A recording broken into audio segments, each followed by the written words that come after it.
9 de la mañana, 14 minutos, y es un placer recibir al doctor Santiago Mirazo, doctor en biología, especialista en virología de la Facultad de Ciencias. ¿Qué tal, doctor? Bienvenido a la mañana de Arriba Gente. ¿Qué tal? ¿Cómo anda?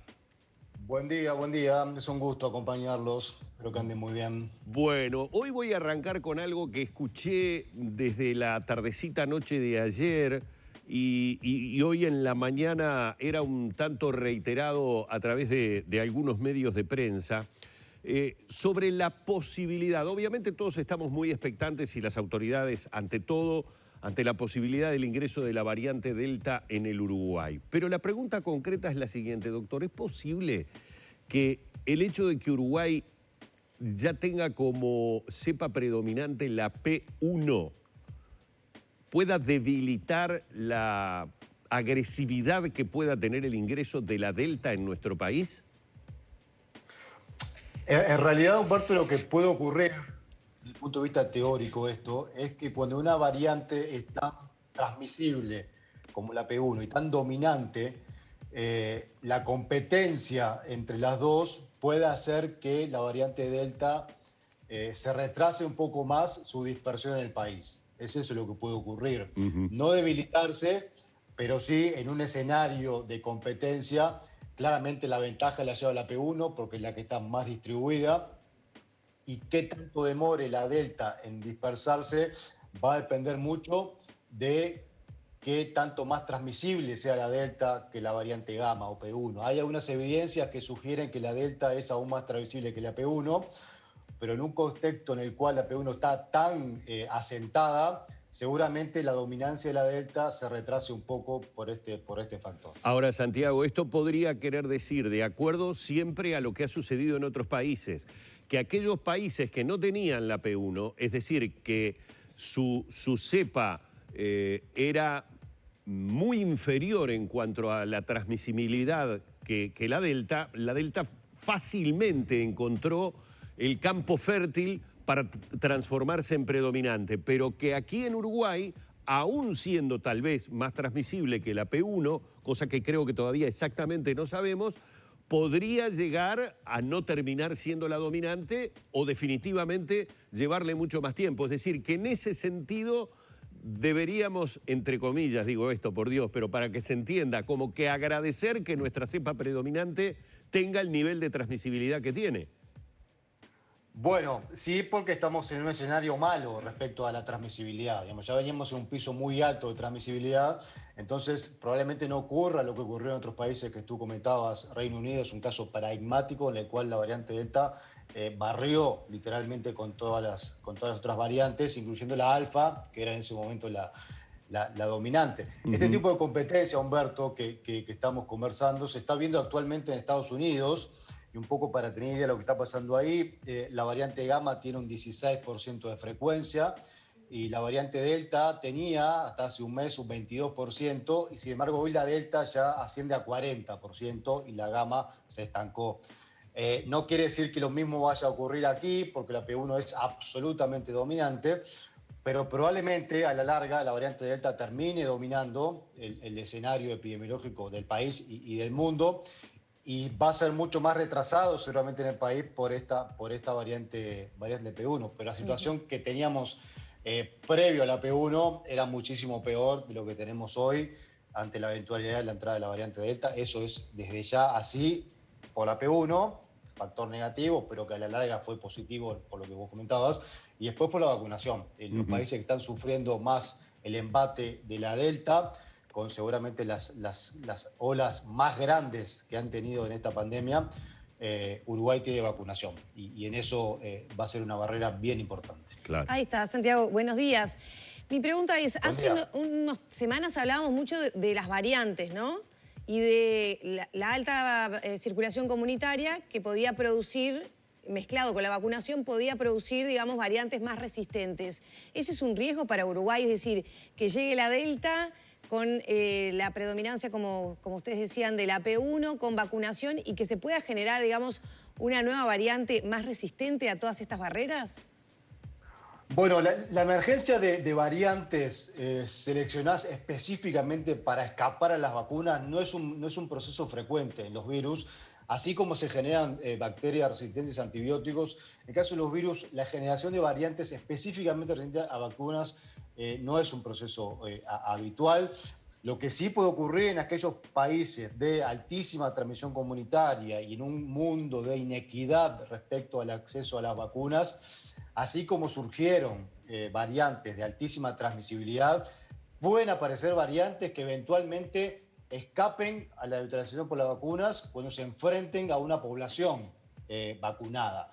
Pero no es frecuente que la presión generada por los anticuerpos de la vacuna generen variantes virales. Ese escenario no parece probable en el contexto de Uruguay. O sea, el peligro para el mundo es las variantes que se puedan generar en los países donde no ha avanzado la vacunación y tengan alta circulación.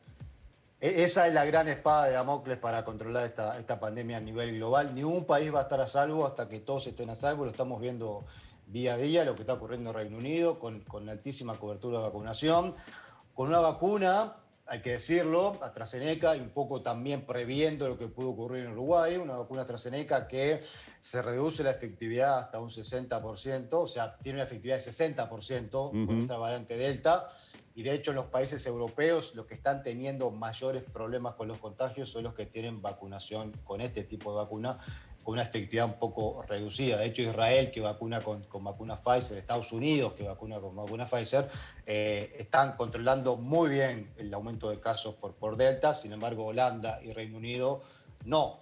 Entonces, en un escenario de vacunación con una vacuna que no es muy buena para reducir los contagios, es esperable que ante la entrada de la variante Delta puedan aumentar los contagios. No hay que sorprenderse con eso porque es lo esperable. Lo que sí es esperable también que no se refleje de la misma manera o la misma proporción en hospitalizaciones y en muertes, porque las vacunas seguramente van a seguir protegiendo contra casos graves y contra muertes. Santiago, ¿cómo están analizando y si es tomado en cuenta como un dato importante la baja en el índice de positividad que hemos comenzado a tener? Recordemos que hubo momentos hace muy pocas semanas atrás de 20 y pico % de positividad y ahora estamos por debajo del 5%, es decir, son también datos que tienen que ver con la situación que el virus, en el caso de ingresar, va a encontrar en el país. La primera pregunta que tengo que hacerte con respecto a esto es si son confiables esos datos de positividad, es decir, si se toman en cuenta y si es importante estar por debajo de ese 5, tal vez del 4, ojalá llegáramos a un 1 como tiene Israel, un 1 y pico, si es importante para que la incidencia del posible ingreso de la Delta sea menor.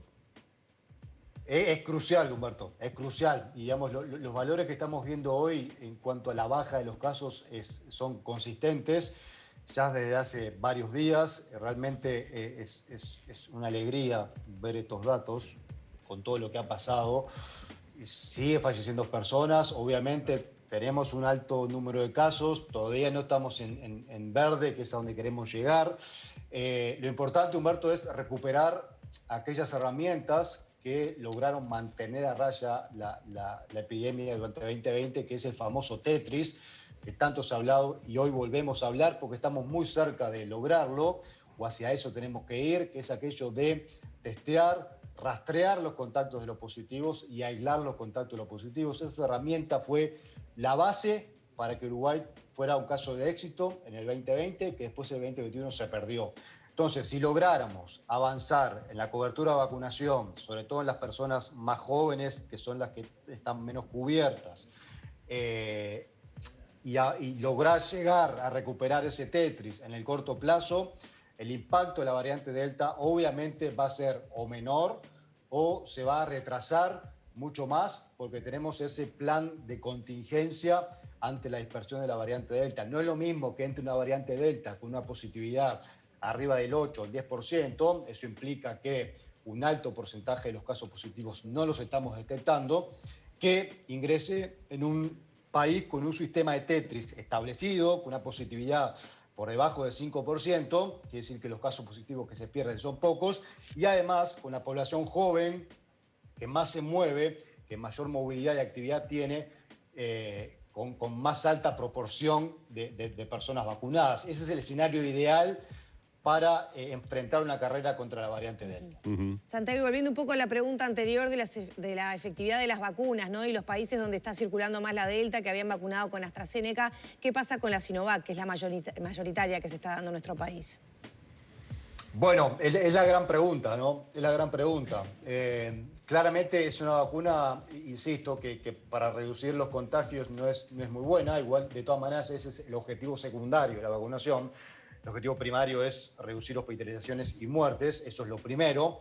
Desde el punto de vista teórico, digamos, y sin muchas evidencias en la mano, uno esperaría que la vacuna Coronavac inactivada tuviera una excelente respuesta para reducir casos graves y muertes, aún contra esta variante Delta. Eso es lo que uno espera y teóricamente lo que debería ocurrir. La clave va a estar en qué capacidad tenga para reducir los contagios y de esa manera ver qué esperar respecto al aumento de los casos. Digamos, cuanto mayor efectiva sea, obviamente el impacto de los brotes que puedan ocurrir por variante Delta va a ser menor. Pero respecto a hospitalizaciones, casos graves y muertes, es esperable que esta vacuna Coronavac sea siendo igualmente efectiva. Y en estos escenarios posibles que tú venís describiendo, ¿qué lugar tendría una tercera dosis, ¿no? Que cada vez va cobrando más fuerza esa hipótesis. Y si fuera así, ¿con qué laboratorio? O sea, se está hablando de una plataforma combinada, ¿no? De que la tercera dosis sea de Pfizer para los que recibimos Sinovac o para los que recibieron Pfizer también, ¿no?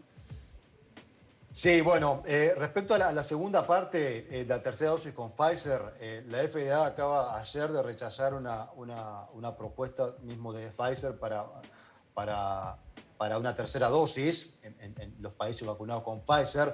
Esto indica que no hay evidencias suficientes de que para vacunados con Pfizer se requiera una tercera dosis aún. No hay ninguna evidencia, salvo obviamente personas inmunocomprometidas, que ya se ha visto que la respuesta inmune que generan por la vacunación es más reducida desde el vamos. Entonces esa persona sí se está vacunando una tercera dosis con Pfizer, particularmente en Israel, y en Uruguay también se va a empezar. Respecto a una tercera dosis para vacunados con Coronavac, es un escenario bien probable, sobre todo porque Pfizer tiene muchísima capacidad para reducir los contagios, no solamente los casos graves y los fallecimientos, sino además reducir los contagios. Entonces, para lograr construir una especie de barrera de contención y cortar la mayor cantidad de cadenas de transmisión ante la eventualidad de la entrada de la Delta, es un escenario bien probable que una tercera dosis para vacunados con Coronavac con plataforma combinada. No sé los plazos que se manejarán para este escenario, pero sí la idea detrás de eso es lograr aumentar la potencia de respuesta inmune y además lograr cortar la cadena de transmisión a través de la construcción de ese muro con vacunas que son muy buenas para eso también. Santiago, hace algunas horas atrás, el Instituto Adolfo Lutz de San Pablo, que integra la Red Nacional de Secuenciación Genética del Ministerio de Salud, confirmó la identificación de 2 casos de una variante llamada variante colombiana a partir de la finalización de la Copa América. La pregunta va dirigida a lo siguiente. ¿Estamos frente a un escenario en el que no vamos a terminar nunca con este virus generando variantes, reduciendo en algunos casos, en algunos puntos porcentuales, las efectividades de determinadas vacunas, haciendo que de repente tal vez los países deban definirse por aquellas vacunas que van presentando un mayor potencial frente a la aparición de nuevas variantes? Yo sé que es muy difícil hacer futurología y mucho menos en este escenario que tenemos, pero como que comienza uno a darse cuenta que esto es algo que cuando creemos que puede llegar a tener un final, en realidad es el principio de una nueva situación. Bueno, primero, Humberto, el tema variantes. Las variantes digamos, hay miles de variantes que son todas hijas de la enorme vigilancia molecular epidemiológica que se hace, que en otras epidemias no se hacía. Claro. Y realmente uno estaba a ciegas sobre qué variantes circulaban y qué capacidades tenían. Entonces, el doble filo de la espada justamente es encontrar variantes que probablemente no tengan ningún impacto en la biología del virus, ningún impacto epidemiológico, pero que sin embargo generan esa ansiedad típica de encontrar variantes y cepas y mutaciones, términos que han sido bastante bastardizados a nivel mundial. Y lo cierto es que las variantes son naturales, es esperable que haya variantes. Hoy tenemos de los miles de variantes, Humberto, circulando a nivel mundial, 4 de importancia: alfa, beta, gamma y delta. Son esas 4 las que son capaces de cambiar el escenario. Y ante un futuro es esperable que sigan apareciendo variantes. Conforme aumente la vacunación a nivel mundial, con equidades en la vacunación, seguramente sea un virus, seguramente no, va a ser un virus que nos va a acompañar en nuestra existencia en muchísimos años. Seguramente habrá que ponerle la lupa con vigilancia epidemiológica anual ante la eventualidad de, volviendo al principio, la aparición de algunas variantes que tengan la capacidad de escapar a las vacunas. Esa vigilancia se hace para otros virus en forma rutinaria. Es decir que la espada de Damocles siempre está en que aparezcan variantes que tengan la capacidad de evadir la respuesta inmune generada por las vacunas. Ese es el gran miedo. Pero también, si algo trajo esta pandemia, es una nueva generación de vacunas fácilmente adaptables, versátiles, que tienen la capacidad de reformularse rápidamente para el control de nuevas variantes. Entonces, ¿qué va a pasar de aquí en más? Bueno, lo más esperable es que sea un virus de circulación endémica, que nos acompañe todos los años. Todavía no sabemos si va a ser estacional o si va a ser, digamos, que no tenga periodicidad durante las estaciones, pero sí claramente va a ser un virus que va a cambiar el concepto respecto a la vigilancia, digamos. Va a ser un virus que habrá que seguir bien de cerca, más que ninguno, ante la eventualidad de aparición de variantes, de una quinta variante de preocupación, que esta sí venga con la capacidad de escapar completamente a las vacunas, que por suerte todavía no tenemos esa variante. No hay ninguna variante que obligue hoy a reformular la vacunación. Santiago, antes de terminar esta entrevista, me gustaría conocer tu opinión acerca, venías, haciendo proyecciones, ¿no?, de qué puede pasar si ingresa, cómo la podemos ralentizar si ingresa la variante Delta, y en este escenario de tendencia rumbo al control. Estamos ampliando la movilidad con el reinicio de clases, con más actividades, entre ellas los espectáculos públicos, y lo vinculo también con un artículo que hoy publica Diario El País, donde hay una entrevista a un científico, José Luis Jiménez, un científico español, que habla de que finalmente la transmisión es en el aire, no solamente en las gotitas que lanzamos al hablar, al gritar o al cantar, sino también en el aire viciado, ¿no? ¿Qué proyección y qué valoración haces entonces de este cambio de las actividades en Uruguay y la tendencia que puede tener la evolución de la pandemia?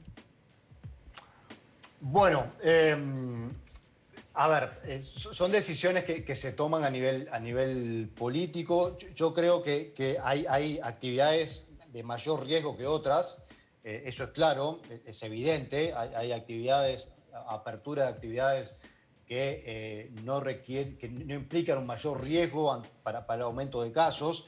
También es cierto, y esto hay que decirlo, que un escenario con una positividad del 4 o 5% no es lo mismo. Habría actividades con ese porcentaje que habría actividades con un 10 o 11%. Entonces, hoy el escenario es distinto. Hace 2 semanas atrás estamos en una positividad muy reducida, número de casos que se va acercando al amarillo.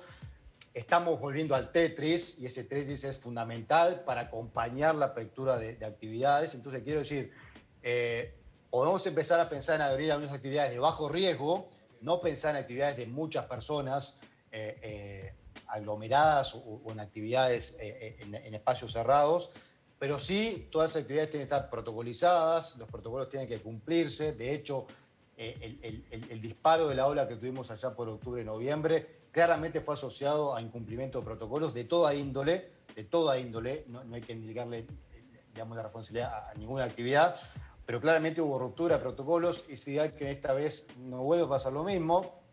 Tenemos una buena cobertura de vacunación, eso seguramente va a ralentizar el aumento de casos que pueda que pueda ocurrir.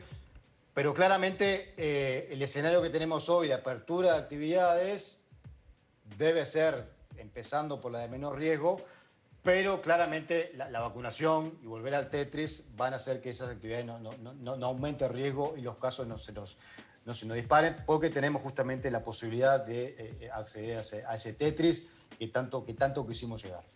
Santiago, muchas gracias por estos minutos con Arriba Gente. Bueno, un abrazo, que anden bien. Era